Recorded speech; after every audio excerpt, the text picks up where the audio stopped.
कभी किसी की इंस्टाग्राम बायो पर पढ़ा हो they and them and wondered what it means, या फिर कभी किसी को कहते हुए सुना हो my pronouns are she her and thought wait why is that important, मुझे क्यों बता रहे हो? Well, pronouns aren't just grammar terms जो आप अपने स्कूल में पढ़ते आए हैं। They are small but powerful way to respect someone's identity.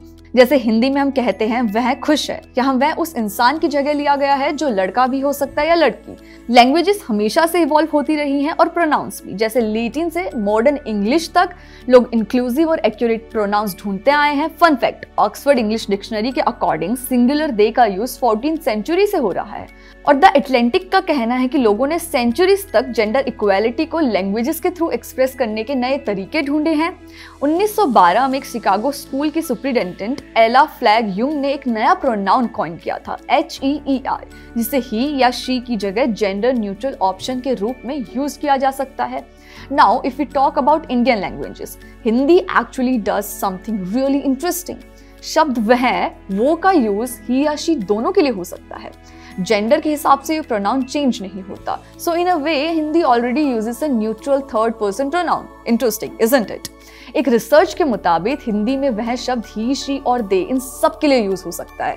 हाँ, वर्ब्स और सेंटेंस एंडिंग के हिसाब से अब भी जेंडर बदलती है, बट यहाँ हम सिर्फ प्रोनाउन पे फोकस कर रहे हैं। इन इंडिया जेंडर और प्रोनाउंस को लेकर कॉन्वर्सेशन लीगल और सोशल दोनों लेवल पर इवॉल्व हो रहा है। 2014 में सुप्रीम कोर्ट ने नालसा जजमेंट दिया था जिसमें ऑफिशियली थर्ड जेंडर को रिकॉग्नाइज किया गया और ट्रांसजेंडर लोगों को अपना जेंडर सेल्फ आइडेंटिफाई करने का अधिकार मिला। तो चाहे ग्लोबली देखें या इंडिया में, जेंडर को लेकर हमारे सोचने और बोलने का तरीका बदल रहा है और इस शिफ्ट में लैंग्वेज, स्पेशली प्रोनाउंस, काफी बड़ा रोल प्ले करते हैं। प्रोनाउंस की बात फिर क्यों उठी? 20वीं सदी से अब तक का इतिहास समझते हैं। 20वीं सदी में जब दुनिया भर में विमेंस राइट और LGBTQ+ मूवमेंट्स तेज हुए, तब प्रोनाउंस पर भी डिस्कशंस को एक नई डायरेक्शन मिली। उस टाइम की लीगल लैंग्वेज में अक्सर जेनेरिक ही यूज होता था, मतलब किसी भी इंसान के लिए ही कह देना, जिससे औरतों और जेंडर माइनॉरिटीज को इनविजिबल बना दिया जाता था। जरा सोचिए, जैसे मैनकाइंड का एग्जाम्पल हम लेते हैं कि पूरे के पूरे अर्थ पे जितने भी लोग हैं सबको संबोधित मैन से किया जाए। वही हुआ एक्चुअली 19वीं सदी के एंड और 20वीं सदी की शुरुआत में जब विमेन सफराज मूवमेंट चल रही थी, तब लोगों ने कोर्ट में सवाल उठाया, अगर कानून में ही लिखा है तो क्या औरतों को एक्सक्लूड किया जाएगा और फिर उन्हें वोट देने का हक कैसे मिलेगा? उस टाइम कोर्ट्स ने जेनरिक ही को वैलिड माना, लेकिन बहस यहीं खत्म नहीं हुई। रीसेंट डिकेड्स में प्रोनाउंस को लेकर कॉन्वर्सेशन और तेज हुई, इस बार ट्रांसजेंडर और नॉन बाइनरी कम्युनिटीज की वजह से, जो अपनी आइडेंटिटी के लिए सही शब्द और सम्मान की मांग कर रहे हैं। यूनिवर्सिटी ऑफ इलिनॉइस के प्रोफेसर डेनिस बारन का कहना है कि अब प्रोनाउंस सिर्फ ग्रामर का हिस्सा नहीं है, ये रिस्पेक्ट का सिंबल बन गए हैं। जब कोई कहता है my pronouns are they them, तो वो दरअसल कह रहा होता है प्लीज मुझे इस तरह एड्रेस करें। 2019 में मैरियम वेबस्टर डिक्शनरी ने दे को वर्ड ऑफ द ईयर चुना और इसे सिंगुलर प्रोनाउन के तौर पर ऑफिशियली ऐड किया। इससे पहले भी ऑक्सफोर्ड डिक्शनरी और दूसरी बड़ी डिक्शनरीज ने इसे रिकॉग्नाइज किया था। 2017 में एसोसिएटेड प्रेस ने भी अपने जर्नलिस्ट को अलाउ किया कि वो किसी भी एक पर्सन के लिए दे का यूज कर सकते हैं। ये सब दिखाता है कि लैंग्वेज किस तरह सोसाइटी के बदलते नजरिए के साथ इवॉल्व हो रही है। अब अगर इंडिया की बात करें तो यहाँ भी धीरे धीरे बदलाव आ रहा है। कुछ अर्बन स्कूल्स में बच्चों को जेंडर प्रोनाउंस के बारे में सिखाया जा रहा है। कई बड़े ऑफिसेज और कंपनीज में लोग अपने ईमेल सिग्नेचर्स या रेज्यूमे में प्रोनाउंस ऐड कर रहे हैं। इंस्टाग्राम ने 2021 में एक नया फीचर लॉन्च किया जिसमें आप अपने प्रोफाइल में प्रोनाउंस दिखा सकते हैं। यानी जमाना बदल रहा है और लैंग्वेजेस भी उसी के साथ बदल रही हैं। अब बात करते हैं कि प्रोनाउंस की कई कैटेगरीज होती हैं, सिर्फ ही या शी नहीं। आज के दौर में प्रोनाउंस बहुत ज्यादा डाइवर्स हो गए हैं, सिर्फ ही या शी नहीं, और भी कई तरह से प्रोनाउंस अब आम हो चुके हैं। सबसे पहले आते हैं बाइनरी प्रोनाउंस, मतलब जिनमें जेंडर क्लियरली डिफाइंड होता है। ही, हिम, हिज पुरुषों के लिए, शी, हर, हर्स महिलाओं के लिए। जैसे हिंदी में हम कहते हैं वो लड़का या वो लड़की, वैसे ही अंग्रेजी में ही या शी का यूज होता है।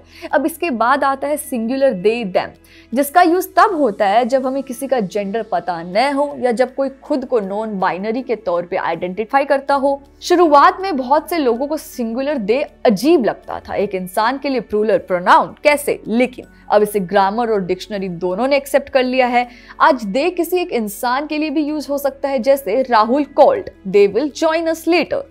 अब आते हैं नियो प्रोनाउंस पर, यानी वो प्रोनाउंस जो कंप्लीटली नए बनाए गए हैं ताकि हर किसी की जेंडर आइडेंटिटी को रिफ्लेक्ट किया जा सकते। Example xe, xir, xir. इसका प्रोनाउंसिएशन कुछ ऐसा होता है, जी, जिर्स, जिर्स।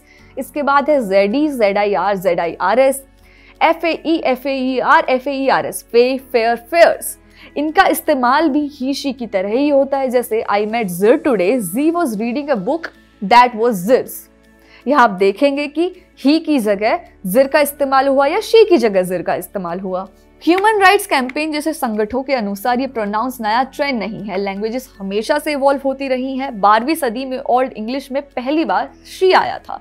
1789 में OU नाम का न्यूट्रल प्रोनाउन रिकॉर्ड हुआ था। 1841 में EEMES यूज हुए थे। और इनमें से कुछ प्रोनाउंस आज चलन में नहीं है, लेकिन सिंगुलर दे ने वो जगह भर दी है जो कभी इन्हें मिल सकती थी। अब नॉन बाइनरी और ट्रांस कम्युनिटीज कुछ नए सुझाव भी दे रही हैं, जैसे VIN या WH, विन और वू जैसे न्यूट्रल प्रोनाउंस जो किसी जेंडर से जुड़े नहीं हैं। अभी ये नए शब्द बहुत कम लोग यूज करते हैं, लेकिन लैंग्वेज लर्निंग स्पेसेस और क्वेयर कम्युनिटीज में इन पर बात हो रही है। आज की यंग जनरेशन में मल्टीपल प्रोनाउंस यूज करना कॉमन हो गया है। कुछ लोग सिर्फ दे देम प्रेफर करते हैं, कुछ ही दे या शी दे का कॉम्बिनेशन यूज करते हैं, और कुछ जेंडर फ्लूइड लोग टाइम, मूड या कॉन्टेक्स्ट के हिसाब से प्रोनाउंस बदलते हैं, जैसे कभी वो हम कहते हैं, कभी मैं, कभी वे। इस तरह के लिंग्विस्टिक डाइवर्सिटी से ये साफ होता है कि प्रोनाउंस अब सिर्फ ग्रामर का हिस्सा नहीं है, ये आइडेंटिटी और सेल्फ एक्सप्रेशन का भी एक बड़ा जरिया बन चुका है। असली जिंदगी के उदाहरण मैं आपको बताऊं। अब बात करते हैं रियल लाइफ एग्जांपल्स की, इंडिया और बाहर दोनों से, जहां लोग एक्टिवली अपने प्रोनाउंस को लेकर स्टैंड ले रहे हैं। भारत में 27 साल के डैन रेबेलो, जो थाने क्यूर कलेक्टिव के फाउंडर हैं, खुद को डेमी बॉय, एसेक्सुअल, पॉलीरोमांटिक बताते हैं। डैन ही, हिम और दे देम दोनों प्रोनाउंस यूज करते हैं। डैन कहते हैं, अगर लोग मेरा नाम और प्रोनाउंस सही से यूज करें तो मेरी लाइफ की 80% स्ट्रगल खत्म हो सकती है। इसी तरह कुछ इंडियन मीडिया इंसिडेंट्स भी सामने आए हैं, जैसे जर्नलिस्ट शिवानी देव के साथ, जब एक TV anchor Julia Hartley Brewer ने उन्हें दे देम प्रोनाउंस से बुलाने से मना कर दिया। दुनिया में कई सेलिब्रिटीज ने भी ओपनली अपने प्रोनाउंस को लेकर बात की है। ब्रिटिश सिंगर सैम स्मिथ ने कहा, मैं ना पूरी तरह से मेल हूँ ना फीमेल, मैं बीच में कहीं हूँ, और उन्होंने दे देम प्रोनाउंस का इस्तेमाल शुरू किया। इलियट पेज, जो अम्ब्रेला अकेडमी के स्टार हैं, वो कहते हैं कि उन्हें ही, हिम और दे देम दोनों एक्सेप्टेबल हैं। ग्लाड जैसी ऑर्गेनाइजेशंस ने भी क्लियर गाइडलाइन जारी की है कि पेज को इन दोनों प्रोनाउंस से बुलाया जा सकता है। भारत में भी कुछ सेलिब्रिटीज LGBTQ+ राइट्स को ओपनली सपोर्ट करते हैं। सोनम कपूर, आयुष्मान खुराना, नंदिता दास जैसे लोग भी इस कम्युनिटी के साथ खड़े हैं। अब लीगल लेवल पर भी इंडिया में बदलाव हो रहे हैं, जैसे कि मैंने आपको पहले बताया, सुप्रीम कोर्ट ने 2014 में नालसा जजमेंट में ट्रांसजेंडर लोगों को तीसरे लिंग, थर्ड जेंडर की ऑफिशियल मान्यता दी।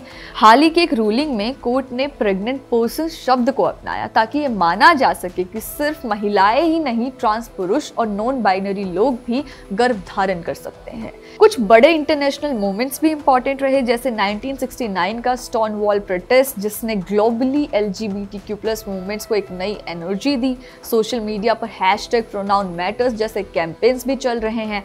आजकल कई अवार्ड शोज, कॉन्फ्रेंसेस और वर्क प्लेसेस में लोग अपने प्रोनाउंस को क्लियरली इंट्रोड्यूस करते हैं, जैसे hi, I am Rohan, my pronouns are he, him.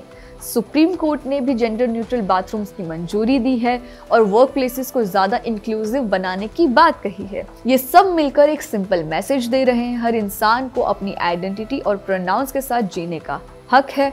चलिए अब समझने की कोशिश करते हैं इसका सामाजिक, शैक्षिक और राजनैतिक असर क्या है। प्रोनाउंस का इस्तेमाल सिर्फ लैंग्वेजेस या ग्रामर का मामला नहीं है, इसका सीधा असर लोगों की आइडेंटिटी, डिग्निटी और मेंटल हेल्थ पर पड़ता है। सोशल लेवल पर अगर आप किसी को उसके सही प्रोनाउंस से बुलाते हो तो वो एक्सेप्टेड और रिस्पेक्टेड महसूस करते हैं, खासकर ट्रांस और नॉन बाइनरी लोग, जिनके लिए छोटी बात भी बड़ी राहत बन जाती है। वहीं अगर किसी को बार बार गलत प्रोनाउंस से बुलाया जाए, जिसे मिसजेंडरिंग कहते हैं, तो वो हर्टफुल होता है और लगातार होने पर मेंटल स्ट्रेस भी पैदा करता है। इसीलिए अब धीरे धीरे अवेयरनेस बढ़ रही है। कई जगहों पर लोगों से उनका प्रोनाउंस पूछना एक नॉर्मल बात मान रहे हैं, जैसे कैजुअल तरीके से पूछना what pronouns do you use. इससे सामने वाला कंफर्टेबल फील करता है और कॉन्वर्सेशन रिस्पेक्टफुल रहती है। अब बात करते हैं एजुकेशन सिस्टम की। एजुकेशन सिस्टम में कुछ इंडियन स्कूल्स और टीचर्स कोशिश कर रहे हैं कि बच्चों को जेंडर इंक्लूसिव भाषा सिखाई जाए, क्योंकि हिंदी जैसी भाषाओं में तो जेंडर बोलने से ही जाहिर होता है, जैसे मैं जा रहा हूँ या मैं जा रही हूँ। ऐसे में नॉन बाइनरी स्टूडेंट्स के लिए एक सही ऑप्शन ढूंढना मुश्किल हो जाता है। इसलिए कुछ स्कूल्स थर्ड पर्सन में न्यूट्रल वर्ड वो यूज करने या नाम रिपीट करने की सलाह देते हैं ताकि कोई अनकंफर्टेबल फील ना करे। टीचर्स को भी ट्रेनिंग दी जा रही है कि इंक्लूसिव लैंग्वेज कैसे यूज करें। पॉलिटिक्स और पॉलिसी लेवल पर भी कुछ बड़े पॉजिटिव स्टेप्स लिए गए हैं, जैसे कि नालसा जजमेंट हुई जहां थर्ड जेंडर को एक लीगल दर्जा दिया गया। इसके अलावा जेंडर न्यूट्रल टर्म जैसे प्रेग्नेंट पर्सन्स या असाइन्ड एट बर्थ जैसे शब्दों का इस्तेमाल बढ़ा है। दूसरे देशों में भी कुछ गवर्नमेंट्स ने नॉन बाइनरी आइडेंटिटी को लीगल रिकॉग्निशन दिया है, जैसे कि कई देशों में एक्स जेंडर मार्कर का ऑप्शन भी अवेलेबल है। कुछ पॉलिटिशियंस भी अपने प्रोनाउंस ओपनली शेयर करने लगे हैं, जिससे एक प्रोग्रेसिव मैसेज जाता है। हालांकि अब भी दुनिया में प्रोनाउंस को लेकर बहस चल रही है। इलोन मस्क ने दे देम प्रोनाउंस को वॉक कल्चर कहकर क्रिटिसाइज किया था। इससे बात साफ है कि भले ही अवेयरनेस बढ़ रही है, पर अभी भी कुछ लोगों में रेजिस्टेंस और कंफ्यूजन बाकी है। लेकिन जब स्कूल्स, वर्क प्लेसेस और गवर्नमेंट्स मिलकर इंक्लूसिव लैंग्वेज को अपनाते हैं तो धीरे धीरे एक ज्यादा रिस्पेक्टफुल और सेफ सोसाइटी बनती है। भविष्य में प्रोनाउंस का रूप क्या होगा, इसको समझने की कोशिश करते हैं। भाषा हमेशा समाज के साथ कदम मिलाकर बदलती रही है। जैसे पुराने जमाने में अंग्रेजी में दो THOU धीरे धीरे खत्म हो गया और उसकी जगह यू ने ले ली, वैसे ही आने वाले दशकों में हमें नए प्रोनाउंस या ग्रामर के नए तरीके देखने को मिल सकते हैं। एक रिसर्च UNC चैपल हिल की बताती है कि दे देम प्रोनाउंस के बढ़ते इस्तेमाल से अंग्रेजी भाषा और जेंडर के कॉन्सेप्ट में एक बड़ा, शायद क्रांतिकारी बदलाव आ सकता है। मतलब ये कि हो सकता है कि भविष्य में हमारी भाषाओं में लिंग के लिए जो तरीके हम आज यूज करते हैं वो बदल जाएं। जैसे कुछ लोगों ने सुझाव दिया है कि हिंदी में वर्ब्स को कभी कभी जेंडर न्यूट्रल बनाया जाए ताकि नॉन बाइनरी लोगों को भी सम्मान मिल सके। यंग जनरेशन जैसे जेन ज़ी, जेन अल्फा पहले से इस बदलाव को एक्सेप्ट कर रहे हैं। स्टडीज बताती है कि लगभग 48% जेन ज़ी ऐसे ब्रांड्स के साथ जुड़ना पसंद करते हैं जो मेल फीमेल के बीच बंटवारा नहीं करती। इसीलिए आने वाले समय में प्रोनाउंस सिर्फ फैंसी वर्ड्स नहीं रहेंगे, बल्कि हमारी रोजमर्रा की भाषा का हिस्सा बन जाएंगे। कहीं कहीं नई लैंग्वेजेस में जेंडर न्यूट्रल शब्द आ सकते हैं, तो कुछ भाषाएं जैसे फिनिश पहले से ही न्यूट्रल तरीके यूज करती हैं।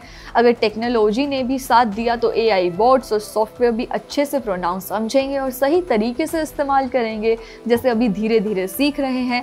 कुल मिलाकर जैसे समय के साथ लोगों की सोच और जिंदगी के तरीके बदलते गए, वैसे वैसे भाषा भी अपने आप बदलती रही है। आज हम प्रोनाउंस के जरिए अपनी पहचान देने लगे हैं, तो भाषा भी उसी के हिसाब में ढल रही है। जैसा कि एक एक्सपर्ट कहते हैं, प्रोनाउन अब आपके सेल्फ रिस्पेक्ट की तरह है, यानी how you refer to me. ये लड़ाई सिर्फ महिलाओं की नहीं, अब ट्रांस और नॉन बाइनरी लोगों के अधिकारों की भी बड़ी लड़ाई बन चुकी है। इन सबको सुनने के बाद एक सवाल मन में ये भी हो सकता है कि मैं क्यों सबके प्रोनाउंस याद रखूं। देखिए, जब आप किसी से डेली बेसिस पर कॉन्वर्जेशन कर रहे हैं और उनके प्रोनाउंस ही सही से नहीं पता है, तो कॉन्वर्जेशंस होंगी कैसे, ये थोड़ा कंफ्यूजिंग हो सकता है। पर बातचीत से मसला हल हो सकता है। किसी को समझने से, किसी के प्रोनाउंस को सुनने से ये मसला काफ़ी अच्छे से हल हो सकता है। आने वाले समय में देखना दिलचस्प होगा कि दुनिया भर की भाषाएं और सोसाइटीज प्रोनाउंस को कैसे और कहाँ तक बदलती हैं। लेकिन इतना तय है कि ये बदलाव रुकने वाला नहीं है। धन्यवाद। मेरा नाम है ममता और आप देख रहे हैं खबर गांव। कैमरे के पीछे हैं सर्वेश।